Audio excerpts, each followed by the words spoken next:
How many times can a person fail before they're allowed to quit? Once, 10 times, 100? What if I told you that the number of failures you've had is not proof that you're losing, it's proof that you're still in the game? Every dream that ever mattered comes with a price, and that price is failure. Not once, not occasionally, but repeatedly. And the question is not whether you will fail. The question is, will you stop when failure shows up, or will you stay long enough to see what it was trying to teach you? Because the people who win are not the ones who avoid failure, they're the ones who outlast it. Ladies and gentlemen, if failure could talk, it would lie to you. It would tell you that you're not good enough. It would whisper that this is as far as you'll ever go, and most people believe it. But here's the truth. Failure is not a sign to stop. Failure is a signal to sharpen. You don't lose because you failed. You lose because you quit. Let me say that again. Slow and clear. You don't fail forward by winning early. You win late by failing forward. Every successful person you admire has something in common. They stayed when quitting felt logical. They pushed when stopping felt reasonable. They believed when evidence said, give up. The problem isn't failure.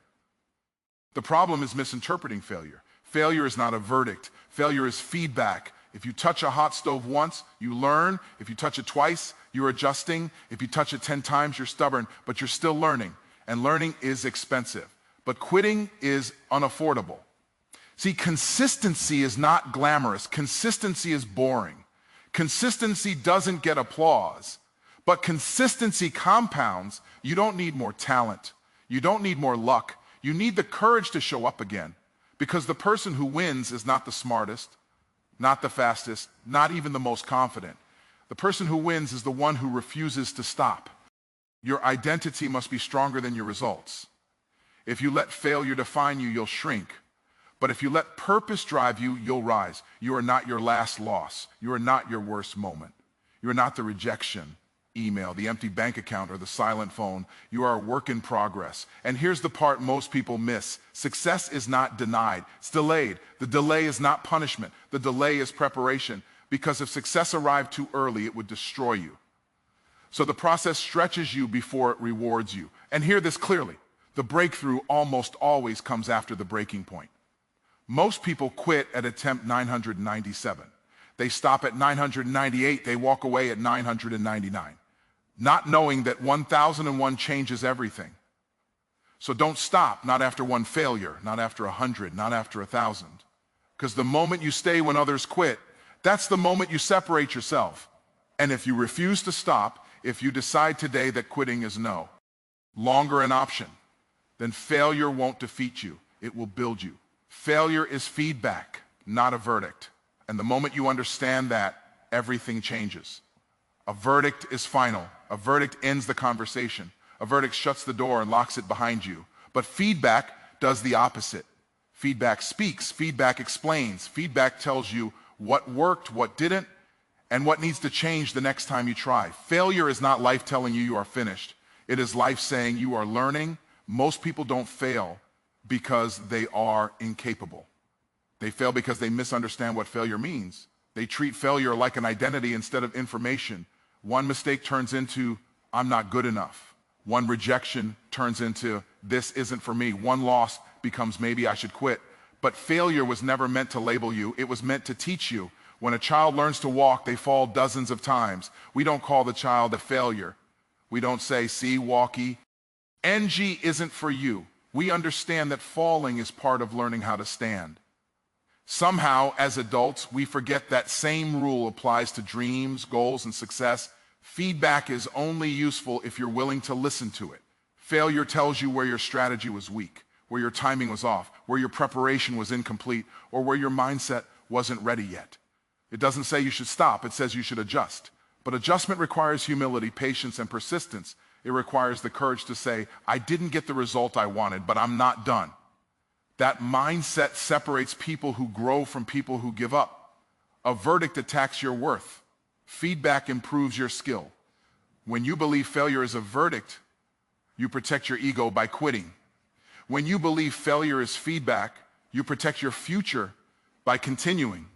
The most successful people in the world are not failure-free, they are feedback-rich. They have failed publicly, privately, financially, only and repeatedly, but they extracted the lesson instead of absorbing the shame. They didn't ask, what's wrong with me? They asked, what is this experience trying to teach me? Failure also builds something invisible but powerful, resilience. Each time you fail and choose to continue, you strengthen your ability to withstand pressure. You develop emotional endurance. You stop being surprised by setbacks. Over time, failure loses its power to scare you because you've learned that you can survive it.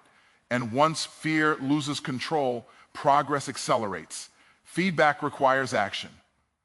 Knowing what went wrong is useless unless you do something with the knowledge. Failure points out gaps so you can fill them. It exposes weaknesses so you can strengthen them. It slows you down so you can build a stronger foundation. Many people want success, but they don't want the refinement that comes before it. They want the reward without the recalibration. But success that lasts is built on lessons lié. I learned the hard way. Failure is also temporary, but quitting is permanent. A verdict says, this is who you are. Feedback says, this is where you are. Where you are can change. Skills can improve. Strategies can evolve. Confidence can grow. But only if you stay in the process long enough for the feedback to work on you. So the next time you fail, don't ask, is this the end? Ask, what is this preparing me for? Don't ask, why does this keep happening to me? Ask, what do I need to do differently? Failure is not closing the door. It's pointing to a better way through it. And when you learn to see failure as feedback, you stop fearing it, you stop running from it, and you start using it. That's when failure stops being an obstacle and starts becoming an advantage. Quitting costs more than persistence. But most people never calculate the real price. They only see the short-term relief. Quitting feels like rest. It feels like safety. It feels like escape from pressure, embarrassment, and uncertainty. But that relief is temporary, and the cost that follows is permanent. Persistence may demand time, energy, patience, and discomfort, but quitting quietly charges interest for the rest of your life. When you quit, you don't just walk away from a goal. You walk away from the person you were becoming. You trade growth for comfort, progress for familiarity. And comfort always feels cheap at first. It feels reasonable. It even feels smart. But over time, that decision begins to cost you confidence. You start doubting your ability to finish anything. You hesitate the next time an opportunity shows up because a voice inside reminds you quit last time. Quitting doesn't just stop one journey, it trains you to stop future ones.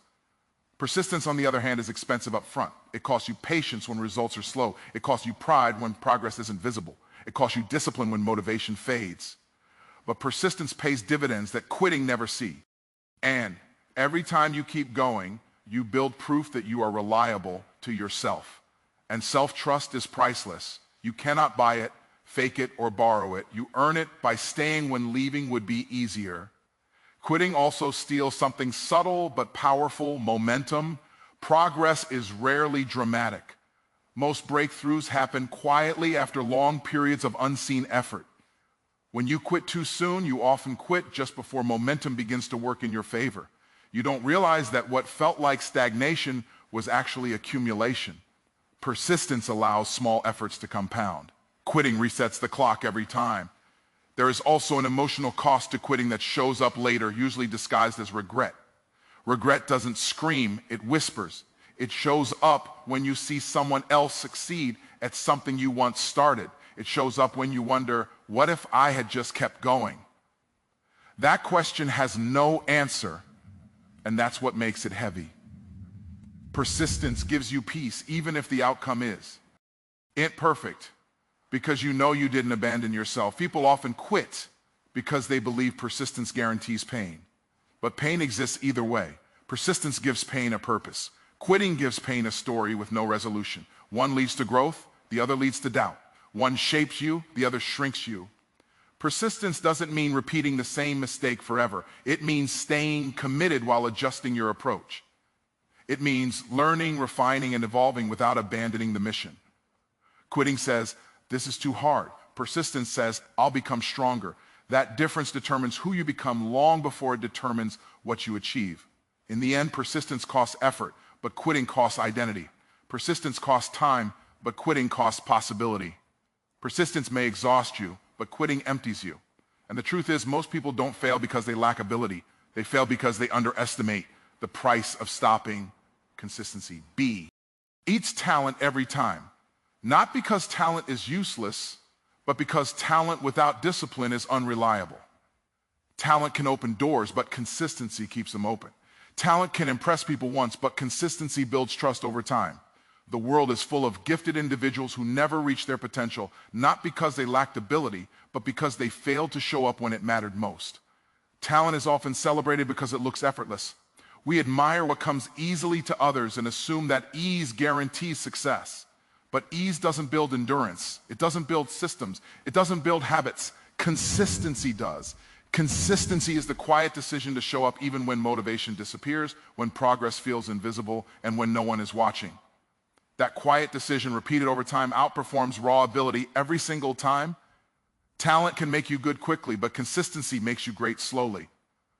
And greatness is always slow. It's built in routines, not in moments. It's built in practice, repetition, and refinement. Consistency allows skills to compound. What feels ordinary day to day becomes extraordinary over months and years. Most people quit before the compounding effect has a chance to work, not because they aren't talented, but because they underestimate the power of staying. Consistency also builds credibility. When people know they can rely on you, opportunities follow. Reliability creates momentum. Momentum creates confidence. Confidence fuels performance. Talent may get attention, but consistency earns respect. And respect is what sustains long-term success. Another advantage of consistency is that it removes the pressure of perfection. You don't have to be amazing every day, you just have to be present. Consistency gives you permission to improve gradually. It allows room for mistakes, learning, and growth without collapsing the process. Talent often carries the burden of expectation. When gifted people fail, they're more likely to quit because failure feels like a contradiction to their identity. Consistent people fail and continue because failure was never the standard. Showing up was. Consistency also outlasts motivation.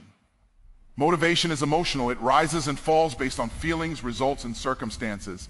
Consistency is a decision. It's a system you follow regardless of how you feel. That's why consistent people keep moving when motivated people stop. They don't rely on excitement, they rely on structure. And structure is stronger than emotion. Over time, consistency turns average effort into exceptional results. It transforms weakness into competence and competence into mastery. It doesn't rush the process, but it respects it. Talent may sprint, but consistency finishes the race. In the end, the people who win are not always the most gifted in the room. They are the ones who stayed committed longer than everyone else. They kept practicing when others paused. They kept learning when others assumed they already knew enough. And by the time the results show, it looks like talent, when in reality it was consistency all along. Your identity must be stronger than your outcomes, because outcomes are temporary, unpredictable, and often misleading. If you let results define you, your confidence will rise and fall with circumstances you cannot fully control. One win will make you feel unstoppable, and one loss will make you question your worth. That is an unstable way to live. Identity was never meant to be built on results. It was meant to anchor you while results are being formed. Outcomes tell you what happened, not who you are. But when identity is weak, outcomes become personal. A failed business feels like you are a failure. A rejected idea feels like you are not valuable. A missed opportunity feels like you are not capable. This is dangerous because outcomes change faster than character. If your sense of self shifts every time something goes wrong, you will spend your life overing instead of progressing. A strong identity allows you to separate performance from personhood. You can say, this didn't work without saying, I'm not good enough. You can acknowledge mistakes without letting them dismantle your confidence. This separation is what gives you emotional stability. It allows you to stay clear-headed under pressure, humble in success, and resilient in failure. When identity is stronger than outcomes, failure becomes data, not damage. You are able to evaluate what went wrong without attacking yourself. You can improve without shrinking. You can adjust without losing belief. This is how growth becomes sustainable. People who tie their identity to outcomes either inflate their ego when they win or disappear when they lose. People with strong identity remain consistent regardless of the scoreboard. A strong identity is rooted in values, not validation. Values don't change with applause or criticism. They don't depend on timing, luck, or other people. Ease approval. When your identity is anchored in who you are committed to being, disciplined, honest, resilient, committed, you no longer need every outcome to go your way to feel whole. You measure success by alignment, not just achievement. This also protects you from quitting too early. When outcomes are the source of identity, setbacks feel threatening. But when identity is rooted in purpose, setbacks feel instructional. You don't stop because the journey becomes difficult. You stay because the journey is shaping you. The goal is no longer just to win, it's to become. Outcomes often arrive late. Identity must sustain you early. Results may take years, but character is built daily. If you wait for outcomes to validate you, you will run out of emotional energy before success shows up. A strong identity fuels persistence long before rewards appear. In the end, the most powerful people are not those who always win. They're the ones who remain steady when they don't. They don't panic dare pressure or collapse under criticism. They know who they are, and because of that, they can survive any result. When your identity is stronger than your outcomes, no failure can break you and no success can distort you. Success is delayed, not denied, but delay has a way of testing what you truly believe. When progress is slow and results are invisible, doubt becomes loud. You begin to wonder if your effort matters, if your sacrifices are worth it, if the goal is even meant for you. Delay creates the illusion of failure, even when you are moving in the right direction. Many people don't stop because they can't succeed. They stop because they can't endure the waiting. Delay is not a signal to quit. It is a season of preparation. What looks like nothing happening on the surface is often something being built underneath. Roots grow before fruit appears. Strength develops before weight can be lifted. Skill matures before it is rewarded. Success that arrives too quickly often leaves people unprepared to sustain it. Delay protects you from collapsing under the very thing you are asking for. When success is delayed, character is refined. Patience is developed. Discipline is strengthened. Perspective is sharpened. These are not optional traits for long-term success. They are requirements. Delay forces you to confront your habits, your mindset, and your consistency. It reveals whether you are committed to the process or only attracted to the outcome. If success showed up immediately, you would never build the capacity to handle it. Delay also teaches discernment. It helps you distinguish between motivation and commitment. Motivation fades when excitement wears off. Commitment stays when feelings change. Those who understand delay don't panic when progress is slow. They keep showing up because they know that effort compounds even when evidence is scarce. They trust the process without needing constant proof. Many people mislabel delay as rejection. They assume that because results haven't appeared, the opportunity has passed. But timing is not denial. Growth often happens in silence. No one applauds preparation. No one celebrates practice. But preparation determines performance when the moment arrives. Delay is often life-aligning circumstances, refining skill and strengthening resilience so that when success finally shows up, you're ready to receive it. There is also a lesson in endurance. Delay builds emotional stamina. It teaches you how to keep going without external validation. This ability is rare and valuable. People who need immediate results rarely achieve long-term success because long-term success requires long-term faith.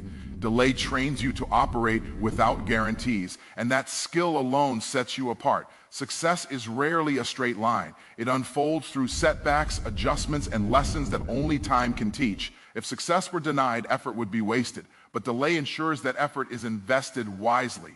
It filters out those who are not serious and strengthens those who are. In the end, delay is not the absence of progress, it is progress in disguise. It is the space where growth becomes permanent. Those who understand this don't rush the process or resent the waiting. They use the delay to become better, wiser, and stronger. And when success finally arrives, it doesn't feel accidental, it feels earned. The 1,001st attempt can change everything, but only if you are still standing when it arrives. Most breakthroughs don't announce themselves early. They hide behind repetition, disappointment, and exhaustion. From the outside, it looks like nothing is happening. From the inside, it feels like effort without reward. And that is exactly where most people stop, right before the moment that would have changed the entire story. Attempts are not wasted just because they didn't work. Each one carries information, refinement, and unseen progress. The first attempt teaches you what not to do. The 100th teaches you what to improve. The 1,000th teaches you endurance. By the time you reach the 1,001st attempt, you are no longer the same person who started. Your skills are sharper. Your mindset is stronger.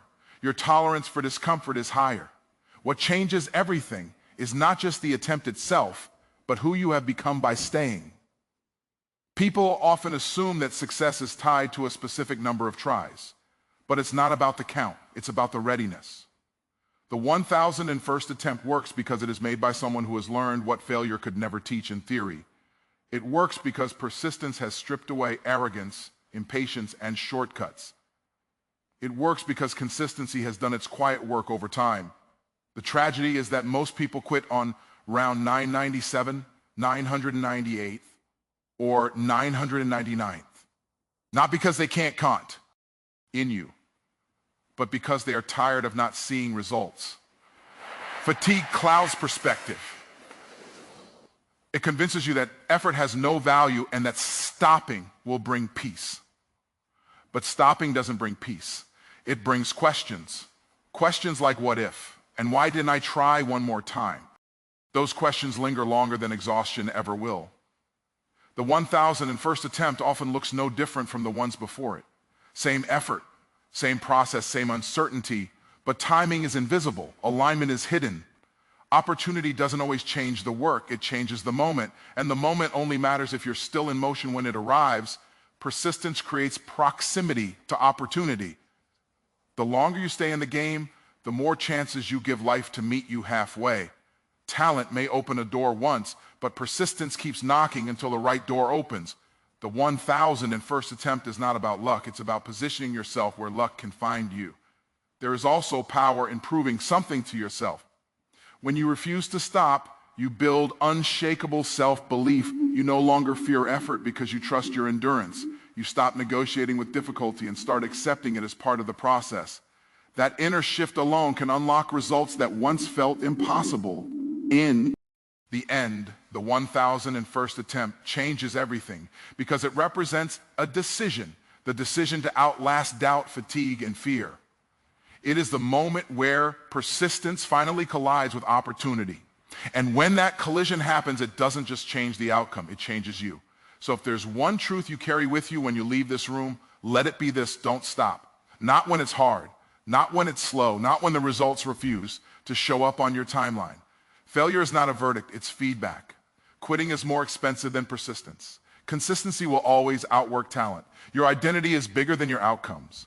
Success is delayed, not denied, and one more attempt can change everything. You may not see the reward yet, but that doesn't mean it isn't coming. Every step you take, every lesson you learn, every time you choose to continue, something is being built inside you, and that version of you is capable of carrying the success you're working toward. So when you feel tired, rest, but don't quit.